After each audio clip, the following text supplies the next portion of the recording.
Dear friends, if you like our channel, please subscribe it and share with your friends. Thank you. Have a nice day. नमस्कार दोस्तों, मैं राम गोपाल साहू आप सभी का हमारा YouTube चैनल पढ़ना स्पोकन इंग्लिश क्लासेस में स्वागत करता हूं। दोस्तों, पिछले वीडियोस में मैंने पूरा पास्ट टेंस को कवर कराया, प्रेजेंट टेंस को कवर कराया है। आप यदि उन वीडियो को नहीं देखे तो हमारे प्लेलिस्ट में जाकर देख सकते हैं। एक एक करके मैंने पास्ट के चारों पार्ट प्रेजेंट के चारों पार्ट्स को अच्छे से पढ़ा दिया है। आज हम इस वीडियो के माध्यम से फ्यूचर टेंस को शुरू करने वाले हैं। तो फ्यूचर में सबसे पहला आता है फ्यूचर सिंपल, या उसी को कहा जाता है फ्यूचर इंडेफिनिट। तो आज हम इस वीडियो के माध्यम से फ्यूचर इंडेफिनिट के सेंटेंसेस कैसे बनते हैं, ऐसे कौन से वाक्य होते हैं जिसको हम बोलते तो हैं लेकिन हमें पता नहीं होता है कि ये फ्यूचर इंडेफिनिट या फ्यूचर सिंपल जिसे कहा जाता है, उसके रूल से आराम से ट्रांसलेट किया जा सकता है। तो आज हम उसी पर चर्चा करते हुए आज की पढ़ाई हम फ्यूचर इंडेफिनिट टेंस पर करेंगे। तो जैसा कि हेडिंग में लिखा हुआ है फ्यूचर सिंपल या फ्यूचर इंडेफिनिट, फ्यूचर का पहला पार्ट होता है। तो कौन से सेंटेंस उसमें आएंगे? तो सबसे पहले देखते हैं पहचान। कोई भी काम करेगा, करेगी, करेंगे, करोगे, करूंगा, करूंगी। कोई भी काम होता है जिसको करेगा बोले या करेंगे, करूंगा, करूंगी। जैसे मैं स्कूल जाऊंगा, जाने का काम करूंगा। मम्मी खाना बनाएगी तो खाना बनाने का काम करेगी। इस प्रकार से कोई भी काम करूंगा, करेगी, करेंगे, करोगे, ऐसा कोई भी पहचान आता है लास्ट में, उन सभी सेंटेंसेस को फ्यूचर सिंपल के रूल से ट्रांसलेट किया जा सकता है। नहीं वाला आया तो नेगेटिव रूल से ट्रांसलेट करना है, प्रश्न वाला है तो इंटरोगेटिव रूल से, और वो दोनों नहीं आया तो अफर्मेटिव रूल से उसको ट्रांसलेट किया जाता है। तो सबसे पहले कुछ अफर्मेटिव सेंटेंसेस के एग्जांपल्स देखते हैं। तो पहले तो अफर्मेटिव रूल देख लीजिए। तो सबसे पहले होगा रूल में अफर्मेटिव, हर किसी के अफर्मेटिव रूल में सबसे पहले होता है सब्जेक्ट, उसके बाद हेल्पिंग वर्ब। तो यहाँ हेल्पिंग वर्ब के रूप में पूरा फ्यूचर टेंस में मैन हेल्पिंग वर्ब का काम विल और शैल ही करता है। तो विल और शैल प्लस वर्ब का फर्स्ट फॉर्म, कोई भी सिंपल, चाहे फ्यूचर का सिंपल हो, पास्ट का सिंपल हो या प्रेजेंट का सिंपल, सब में वर्ब का फर्स्ट फॉर्म। सिर्फ पास्ट सिंपल के अफर्मेटिव सेंटेंस में वर्ब का सेकंड फॉर्म लगता है। फिर उसके बाद ऑब्जेक्ट। अब यहां मैंने टीप में भी लिख दिया है आई वी के साथ शैल लगता है, बाकी सब में विल लगता है। तो आपको देखना है दोस्तों, यदि आपका सब्जेक्ट आई या वी आता है तो वहां आप शैल लगा सकते हैं हेल्पिंग वर्ब के रूप में, बाकी सभी में विल लगाना है। वैसे बोलने के समय विल सब में कॉमन होता है, क्योंकि दोनों का शॉर्ट सिर्फ डबल एल यूज करते हैं, इसलिए आप चाहो तो बात करते उस समय दोनों में विल लगा सकते हैं, कोई दिक्कत की बात नहीं। लेकिन ग्रामर जब आप अटेम्प्ट कर रहे हैं तो एग्जाम अगर हमें बनाना हो तो आई और वी यदि सब्जेक्ट है तो वहां शैल लगाना, बाकी सब में आपको विल लगाना है। तो देखते हैं पहला सेंटेंस, वह बाजार जाएगी। वह बाजार जाएगी मतलब वह बाजार जाने का काम करेगी। ये वाला पहचान आ जा रहा है दोस्तों, करेगी, वह बाजार जाने का काम करेगी। तो करेगी मतलब लड़की है, तो लड़की के लिए वह होता है सी। उसके बाद हमने लगा दिया विल, क्योंकि आई और वी के साथ बस शैल लगना है, बाकी सबके साथ विल, तो यहाँ लग गया विल। उसके जाने का होता है गो, और जगह को जोड़ने के लिए टू का यूज करते हैं, इसलिए मार्केट को जोड़ दिया गया टू से। तो इस प्रकार से वह बाजार जाएगी, इसको बोल सकते हैं सी विल गो टू मार्केट। अगला सेंटेंस है हम टीवी देखेंगे। हम टीवी देखेंगे, कौन देखेंगे? हम। तो सब्जेक्ट हुआ हम के लिए क्या हो जाएगा? वी। वी क्या है? वी और आई के साथ में शैल लगना, इसलिए हमने यहाँ शैल लगा दिया। उसके बाद में वर्ब का फर्स्ट फॉर्म देखना, टीवी देखने के लिए वॉच का यूज करते हैं, फर्स्ट फॉर्म हो गया, और टीवी को टीवी बोलते हैं। इस प्रकार से हम टीवी देखेंगे, इसको बोला जा सकता है वी शैल वॉच टीवी। आप चाहो तो विल भी लगाओगे, बोलने में कोई दिक्कत की बात नहीं है। अगला सेंटेंस है मम्मी मुझे डांटेगी। कौन डांटेगी? मम्मी, सब्जेक्ट हो गई मम्मी। उसके बाद क्या लग जाएगा? विल लग जाएगा, क्योंकि शैल तो सिर्फ आई और वी के साथ ही लगाना है। तो मम्मी विल, डांटने का होता है स्कॉल्ड, और मुझे के लिए मी, ऑब्जेक्ट हो गया मी। इस प्रकार से मम्मी मुझे डांटेगी, इसको इंग्लिश में कहा जा सकता है मम्मी विल स्कॉल्ड मी। अगला सेंटेंस है मैं कमरे को सजाऊंगी। मैं कमरे को सजाऊंगी, कौन सजाएगी? मैं के लिए हो गया आई के साथ लगेगा शैल, मैंने बताया आई और वी के साथ लगता है शैल। सजाने का होता है डेकोरेट, और कमरे को बोलेंगे द रूम। तो इस प्रकार से मैं कमरे को सजाऊंगी, इसको इंग्लिश में कहा जा सकता है आई शैल डेकोरेट द रूम। अगला सेंटेंस है वह मुझे परेशान करेगा। वह मुझे परेशान करेगा, लड़का है, करेगा वाला पहचान आ गया है दोस्तों। यहाँ पर कोई भी काम करेगा मतलब परेशान करने का काम करेगा। तो वह मुझे परेशान करेगा, वह के लिए ही के साथ विल, परेशान करने का डिस्टर्ब, और मुझे के लिए मी। तो इस प्रकार से वह मुझे परेशान करेगा, इसको हम बोल सकते हैं ही विल डिस्टर्ब मी। अगला सेंटेंस है मैं उसे सबक सिखाऊंगा। मैं उसे सबक सिखाऊंगा, कोई गलती कर दिया रहता है हम लोग बोलते हैं मैं उसे सबक सिखाऊंगा, तो इसको बोला जाता है, मैं के लिए हो जाएगा आई के साथ शैल। सबक सिखाने के लिए होता है सिखाना मतलब टीच, और उसे के लिए हिम, और सबक को बोलते हैं अ लेसन। तो इस प्रकार से बोल सकते हैं मैं उसे सबक सिखाऊंगा, I will teach him a lesson, I shall teach him a lesson. Will shall दोनों लगा सकते हो, दोनों में से एक लगा सकते हो आप, चाहो तो विल भी बोल सकते हो, लेकिन ग्रामर में आई और वी के साथ में शैल लगता है। तो इस प्रकार से और भी जितने सारे सेंटेंसेस आप चाहो जिसमें करेगा, करेगी, करूंगा, करेंगी, ऐसा कोई भी पहचान आता है। मैं बर्तन साफ करूंगी, आई शैल क्लीन यूटेंसिल्स या वेसल्स भी कहा जाता है बर्तन को। वह कार चलाएगा, he will drive a car. हम ट्रेन से बिलासपुर जाएंगे, we shall go to Bilaspur by train. इस प्रकार से बहुत सारे सेंटेंसेस आप यूज कर सकते हो जिसके लास्ट में करेगा, करेगी, करूंगा, इस प्रकार से कोई भी पहचान आता है। उन सभी को फ्यूचर सिंपल के अफर्मेटिव रूल से ट्रांसलेट किया जा सकता है। नहीं आया तो नेगेटिव रूल से, और प्रश्न वाला आया तो इंट्रागेटिव रूल से। तो आइए देखते हैं अब नेगेटिव रूल्स।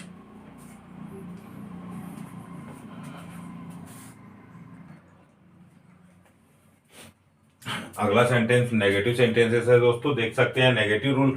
अफर्मेटिव यदि रूल हमें पता हो तो उसमें जो हेल्पिंग वर्ब आता है उसी के बाद सिर्फ नॉट जोड़ देने से नेगेटिव रूल बन जाता है। आप देख भी सकते हो हमने अफर्मेटिव रूल में क्या लिखा था, subject plus will shell plus verb का फर्स्ट फॉर्म प्लस ऑब्जेक्ट, ये हमने अफर्मेटिव रूल में लिखा था। सिर्फ विल शैल जो हेल्पिंग वर्ब उसके बाद हमने नॉट जोड़ दिया तो ये नेगेटिव बन गया। उसी प्रकार से सेंटेंसेस में हिंदी में नहीं और इंग्लिश में नॉट हो जाता है, जैसे वह बिलासपुर जाएगा, वह बिलासपुर नहीं जाएगा, he will not go to Bilaspur.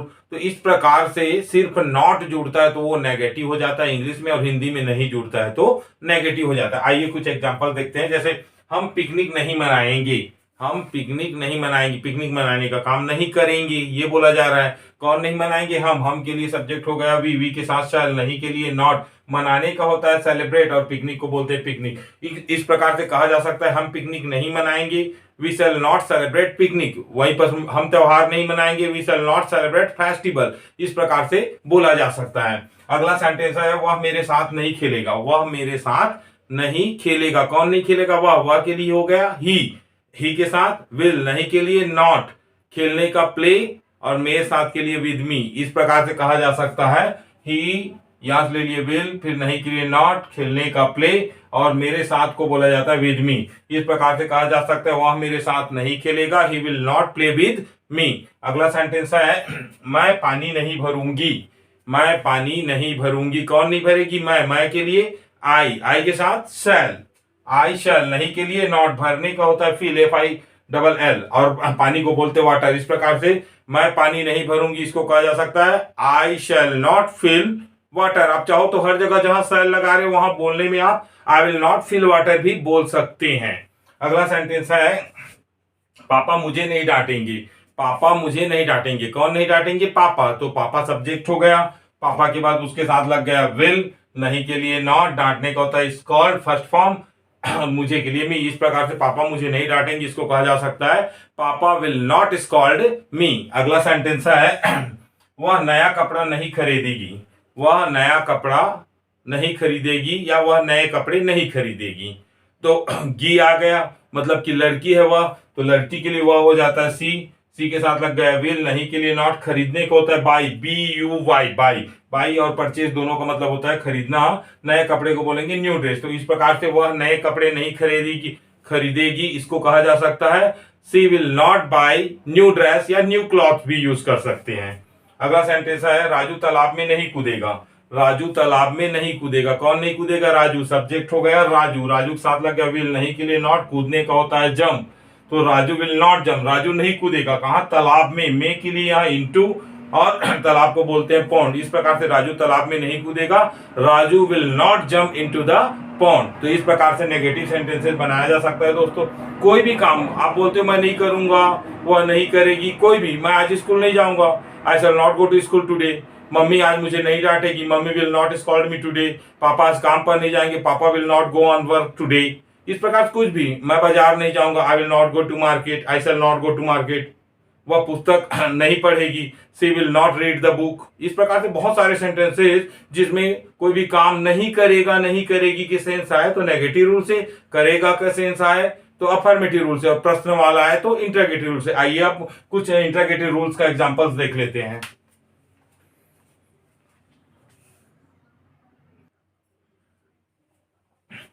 अगला सेंटेंसेस है इंटरोगेटिव सेंटेंसेस। दोस्तों सबसे पहले इंटरोगेटिव रूल देखते हैं। यदि हमारे पास अफर्मेटिव रूल हो तो हेल्पिंग वर्ब के बाद नॉट लगाने से वो नेगेटिव रूल बन जाता है, और यदि हमारे पास नेगेटिव रूल है तो वही हेल्पिंग वर्ब जो सब्जेक्ट के बाद आता है उसको सब्जेक्ट से पहले कर देते हैं।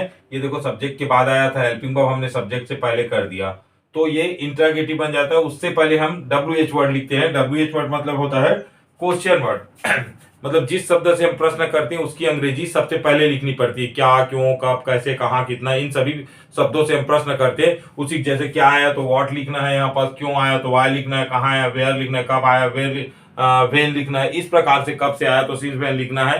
तो इस प्रकार से जो शब्द से हम प्रश्न करते हैं उसी की अंग्रेजी यहाँ सबसे पहले लिखनी है। उसके बाद हेल्पिंग वर्ब हम सब्जेक्ट के अनुसार लगाएंगे, जो सब्जेक्ट रहेगा उसके आधार पर विल या शैल लगाया जाता है। मैंने बताया था आई और वी के साथ बस शैल लगेगा, बाकी सभी में विल लगेगा। नहीं आएगा यदि प्रश्न में तो नॉट का यूज करना है, नहीं आया तो नॉट का यूज नहीं करना। क्या तुम आज स्कूल नहीं जाओगे, देखो पूछा भी जा रहा है, नहीं भी आ रहा है। तुम उसे क्यों नहीं डांटोगी, इसमें भी पूछा जा रहा है, नहीं आ रहा है। तो ऐसे सेंटेंस जिसमें प्रश्न करने के दौरान नहीं भी आता है तो इस नॉट का यूज किया जाता है, और नहीं आता तो इस नॉट का यूज नहीं किया जाता। उसके बाद वर्ब का फर्स्ट फॉर्म ऑब्जेक्ट, लास्ट में क्वेश्चन मार्क। आइए कुछ सेंटेंस का एग्जांपल देखते हैं। तुम कब हमारे घर आओगे, आने का काम करोगे। यहाँ प्रश्न आया है कब से, तो कब के लिए हमने सबसे शुरू में लिख दिया व्हेन। उसके बाद विल और शैल में से क्योंकि तुम सब्जेक्ट आएगा, यू सब्जेक्ट आएगा, इसलिए हमने लगा दिया विल। क्योंकि शैल तो आई और वी के साथ बस लगता है, इसलिए व्हेन, विल और सब्जेक्ट हमने निकाल लिया तुम के लिए होगा यू, आने का होता है कम, हमारे घर की टू अवर होम। तो इस प्रकार से तुम कब हमारे घर आओगे, when will you come to our home. अगला सेंटेंस है वह आज कहां जाएगा, वह आज कहां जाएगा। कहां से प्रश्न बन रहा है दोस्तों, इसलिए कहां का हमने यहां लिख दिया वेयर। उसके बाद सब्जेक्ट है वह, ही आएगा सब्जेक्ट, इसलिए हमने लिया विल। तो हो गया वेयर विल ही, जाने का होता है गो और आज के लिए होता है टुडे।